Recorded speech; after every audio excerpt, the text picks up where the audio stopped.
प्रिय विद्यार्थियों, मैं दिग्विजय, सह आचार्य प्राणीशास्त्र विभाग, राजकीय महाविद्यालय नोखा।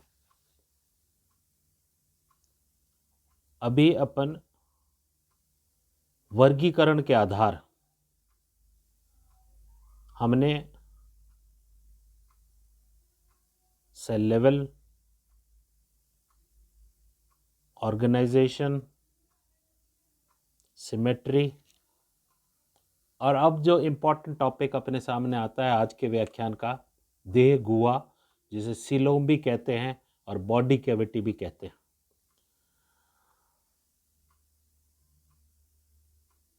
सर्वप्रथम यह सीलोम होती क्या है? व्हाट इज सीलोम या बॉडी कैविटी?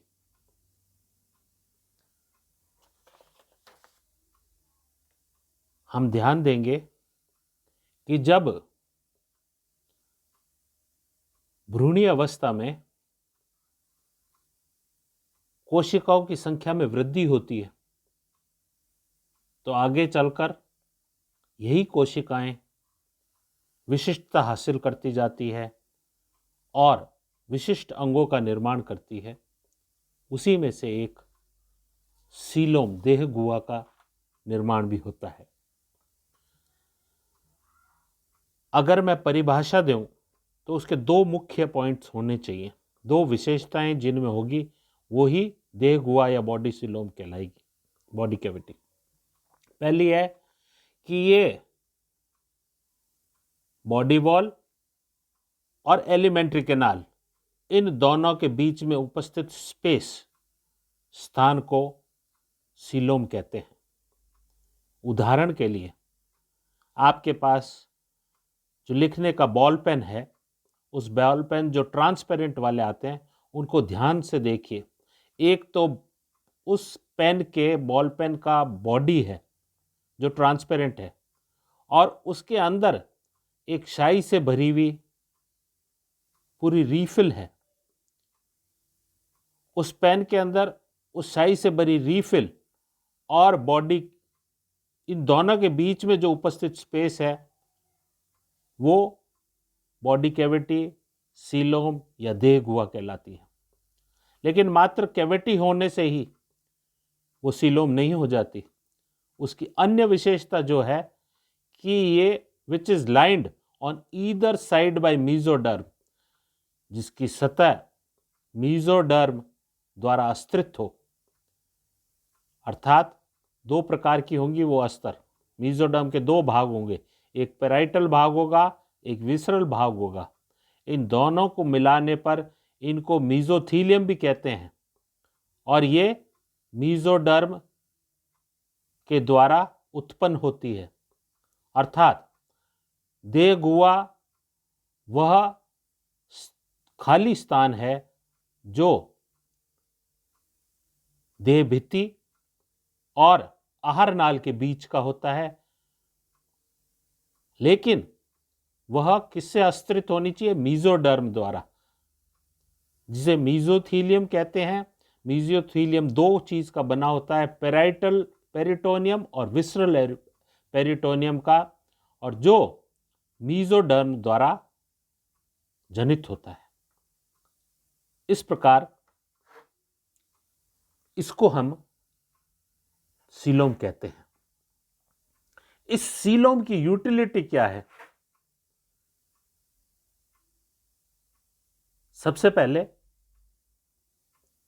यह स्पेस प्रोवाइड करता है अंदर के शरीर के अंदर जितने भी इंटरनल ऑर्गन्स हैं, उन ऑर्गन्स को भली भांति कार्य करने के लिए, उनके विकास के लिए यह स्थान प्रोवाइड करता है। ये सीलोम का मुख्य कार्य है। दूसरा कार्य है, ये शरीर को लचीलापन देता है। अगर शरीर ठोस होगा तो उसमें लचीलापन नहीं होगा, और लचीलापन नहीं होगा तो अपने अंदर किसी प्रकार का लोकोमोशन नहीं होगा। और आप सब समझते हैं लोकोमोशन इस वर्गीकरण के उन्नत प्राणियों में उनके अस्तित्व को बनाए रखने के लिए कितना आवश्यक होता है। इसलिए यह शरीर को फ्लेक्सिबिलिटी प्रदान करता है, जिसके कारण से वो चलायमान होते हैं, जिसके कारण से उसको जीने की एक अच्छा सुलभ स्थान मिलता है। और तीसरा, जिन प्राणियों के अंदर आहार नाल और देह के बीच में सीलोमिक फ्लूइड मात्र होता है, एस्केरिस उदाहरण है, वह जितने भी पोषक तत्व हैं उनको अपने स्थान तक पहुंचाने का कार्य करता है। हम सब ने अर्थवर्म जैसे कर्मी को देखा होगा। अर्थवर्म के अंदर किसी भी प्रकार का स्केलेटन नहीं होता, लेकिन इसमें जो पाए जाने वाला सीलोमिक फ्लूइड है, वो तरल पदार्थ जो इस खाली स्पेस के अंदर रहता है, वो सीलोमिक फ्लूइड एक जगह एकत्रित आगे की ओर होने के पश्चात वो उसके आगे के भाग को एक हाइड्रोस्टैटिक स्केलेटन, एक कड़कपन उत्पन्न करता है, जिसके कारण से हम सब जानते हैं कि अर्थवर्म भी खड्डा खोदने के लिए उस हाइड्रोस्टैटिक स्केलेटन के कारण सक्षम हो जाता है। इसलिए ये एक हाइड्रोस्केलेटन के रूप में भी कार्य करता है।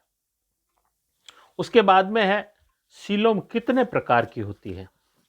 सीलोम मुख्यतः 3 प्रकार की है।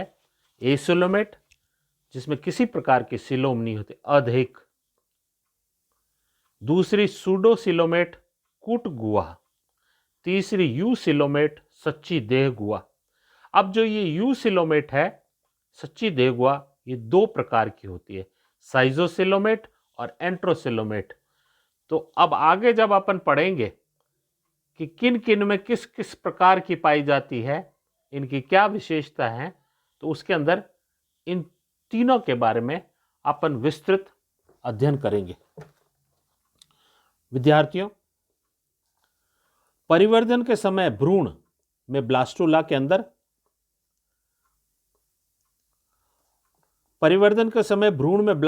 अंदर एक गुहा का निर्माण होता है, जिसे हम ब्लास्टोसील कहते हैं।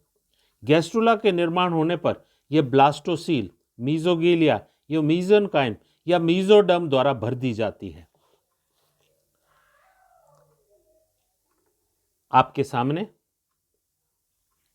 यह जो चित्र दिखाया जा रहा है, उस चित्र में आप देखेंगे कि सर्वप्रथम जाइगोट है। जाइगोट में विदलन होता है, मोरुला ठोस कोशिका बनती है। उस ठोस कोशिका के बाद में जब आगे इसका परिवर्धन होता है तो ये ब्लास्टुला बनता है। उसमें ब्लास्टुला में मात्र ब्लास्टोडर्म्स होते हैं और ब्लास्टोसील होती है। फिर ये गैस्ट्रुलेशन प्रक्रिया की ओर जाता है। उस गैस्ट्रुलेशन प्रक्रिया के अंदर हम जो गैस्ट्रुला देख रहे हैं, इसमें अब ये द्विस्तरीय या त्रिस्तरीय बनना शुरू होता है, जिसमें जो मुख नीचे की ओर बताया गया वो ब्लास्टोपोर है। ये जो बीच में स्पेस दिखाई दे रही है वो आर्केंट्रॉन कहलाती है, जो आगे चलकर प्रिमिटिव गट भी कहते हैं इसको, आगे चलकर आहार नाल बनने वाली है। एक्टोडर्म, मीजोडर्म, एंडोडर्म, ये तीनों अलग अलग रंगों के अंदर आपके सामने ये दर्शाई गई है।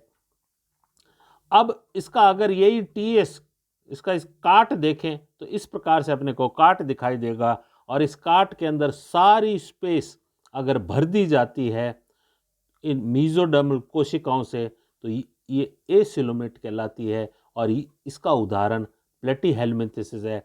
मैंने इसको विस्तृत डायग्राम के माध्यम से आपको समझाने का प्रयास किया है। यह चित्र भी इन दोनों प्रकार की कौन से में देह गुहा पाई जा रही है और कौन से में नहीं पाई जा रही, उनको चित्र से समझाया है। इसके अंदर ये मीजनकाइम सेल्स बीच के एंडोडर्म और एक्टोडर्म के बीच में पाए जाते हैं, जिसमें किसी प्रकार की नहीं पाई जाती कोई भी स्पेस, खाली स्पेस। जबकि यह जो अर्थवर्म का आपको दूसरा एग्जाम्पल दिखाया गया है, सीलोम है। सीलोम ये जो बॉडी वॉल देह भित्ति और इसकी आहार नाल के बीच में जो खाली स्पेस है वो देह गुहिका कहलाती है। ये दोनों के काट द्वारा आपको समझाने का प्रयास किया गया है। अब ये जो डायग्राम आपके सामने है वो जो मैंने सबसे पहले चित्र दिखाया था उसी का ही ब्लास्टोसील है, आर्केंट्रॉन है, ब्लास्टोपोर है, जो छिद्र जिसके मुख द्वारा ये खुलता है वो है। और इनसे बनने वाले ये अलग अलग, इस रेडिएटा के अंदर मीजोगीलिया पाई जाती है और यहाँ पर एसिलोमेट में ये सारी मीजनकाइम द्वारा भर जाती है। फिर आता है सूडोसिलोमेट जिसमें ये मीजोडर्म अलग अलग प्रकार से ये छिद्रित होकर यहाँ रहता है, लेकिन इसमें स्पेस जरूर है, लेकिन वह स्पेस की जो सीलोम की मैंने जो शुरू में आपको परिभाषा बताई थी उस परिभाषा के अनुसार नहीं है। इसमें ये जो स्पेस है वो मीजोडर्म के द्वारा अस्तित्व नहीं है, इसलिए इसको सीडोसिलोमेट कूट दे गुहा कहते हैं।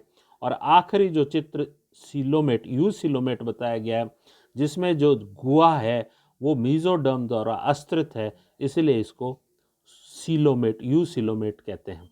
अब यू सिलोमेट दो प्रकार की हैं, एक साइजोसिलोमेट है, एंट्रोसिलोमेट है। इन दोनों की उत्पत्ति किस प्रकार होती है वो चित्र के अंदर आपको दिखाया गया है कि भ्रूणी अवस्था के परिवर्धन के दौरान में जो टीलोब्लास्ट सेल्स होते हैं वो 4D सेल्स जिनको कहते हैं उनके द्वारा स्प्लिटिंग होती है। साइजो का अर्थ होता है स्प्लिट यानी विभाजित होना। ये जो मीजोडर्म की कोशिकाएं हैं इनमें विभाजन होता है, ये एक दूसरे से अलग होती है इनकी परतें, और इस प्रकार से अपने को ये इलास्टिक बैंड्स मिलते हैं और ये साइजोसीलोम के द्वारा अपने को ये प्रकार की कंडीशन मिलती है। जबकि ये निम्न प्रकार के प्राणियों के अंदर पाई जाती है। जो उच्चतर प्राणी हैं उनके अंदर एंट्रोसिलोमेट होती है। एंट्रोसिलोमेट का अर्थ होता है, एंट्रो का अर्थ होता है पाउच, एक उभार के रूप से, एंडोडर्म के उभार के रूप में ये मीजोडर्म के पाउच बनते हैं और ये विकसित प्राणियों के अंदर पाए जाते हैं, इसलिए ये एंट्रोसील कहलाती है ये पाउच। और इन एंट्रोसील की ये दोनों की कंडीशन आखिरी यूसिलोमेट बनने की आखिरी कंडीशन एक समान होती है, लेकिन इन बनने की विधि अलग अलग होने के कारण से साइजोसिलोमेट और इनको एंट्रोसिलोमेट अपन नाम से जानते हैं। विद्यार्थियों, ये जो देह गुहा का परिवर्धन है, ये दो प्रकार का परिवर्धन आपके सामने चित्र के अंदर दिखाया गया है। साइजोसील गैस्ट्रोला के एंट्रॉन के निर्माण के उपरांत एंडोडर्म में जनित दो कोशिकाओं जो कि टीलोब्लास्ट या 4D कोशिकाएं कहलाती है वृद्धि कर एक पुट्टिका बनाती है। यह भावी मध्य जनन स्तर है। यह कोशिका कुछ समय एक ठोस पिंड के रूप में वृद्धि करती है, परंतु बाद में बीच में से फट जाती है, विपाटित होकर एक गुहा बनाती है। इस गुहा के दोनों ओर मीजोडर्म होती है, अतः यह गुहा सीलोम कहलाती है। चूंकि यह गुहा दरार से उत्पन्न हुई है, अतः इसे दीर्घ गुहा या साइजोसीलोम, साइजोन का मतलब होता है टू स्प्लिट, कहा जाता है। ऐसी गुहाएं वाले साइजोसिलोमेट कहलाते हैं। ये साइजोसिलोमेट को कोटि एक उपकोटि साइजोसीला कहा जाती है। इस उपकोटि में एनेलिडा, आर्थ्रोपोडा, मोलस्का और कुछ लघु और माइनम फाइलर रखे गए हैं इसके उदाहरण के तौर पर। और दूसरा आंत्रगुहा एंट्रोसिलोमेट कुछ अन्य उच्चतर द्विपार्श्व जंतु में देह गुहा आंतरण से बनती है। एंट्रॉन के पार्श्व दिशा में दो कोष्ठ उभरते हैं जो वृद्धि कर बड़े हो जाते हैं। धीरे धीरे इनका संबंध एंट्रॉन से कट जाता है। इसके कोष्ठों के बीच में गुहा चूंकि दोनों ओर से मीजोडर्म से अस्त्रित होती है, अतः यह भी सीलोम है। इससे इसकी उत्पत्ति के आधार पर आंत्रगुहा एंट्रोसील नाम दिया गया है। जिन जंतुओं में ऐसी गुहा पाई जाती है उन्हें एंट्रोसिलोमेट कहते हैं। और बाकी सारे जो उच्चतर उदाहरण है, इसके आधार पर कोटि बाइलेटरल का दूसरा उपकोटि एंट्रोसीला बनाया गया है। इसमें इकाइनोडर्मेटा, हेमिकॉर्डेटा और कॉर्डेटा संघ रखे गए हैं। विद्यार्थियों, इस प्रकार ये सीलोम का आज का व्याख्यान अपना पूरा होता है। अब अपने मैं अगले व्याख्यान में एक लघु वीडियो आपको इस सीलोम के संबंध में दिखाऊंगा और एक इसका आखिरी जो वर्गीकरण का आधार है खंडीभवन, जिसे अंग्रेजी में सेगमेंटेशन कहते हैं, अपन वो आखिरी टॉपिक करेंगे। विद्यार्थियों, इसका भी मैं होम असाइनमेंट आपको दूंगा और प्रश्न आपके मन में आज के इस व्याख्यान से संबंधित कोई भी आपको आते हैं तो निश्चित रूप से आप मेरे को मोबाइल से संपर्क कर सकते हैं या व्हाट्सएप पर पूछकर उसका उत्तर जान सकते हैं। धन्यवाद।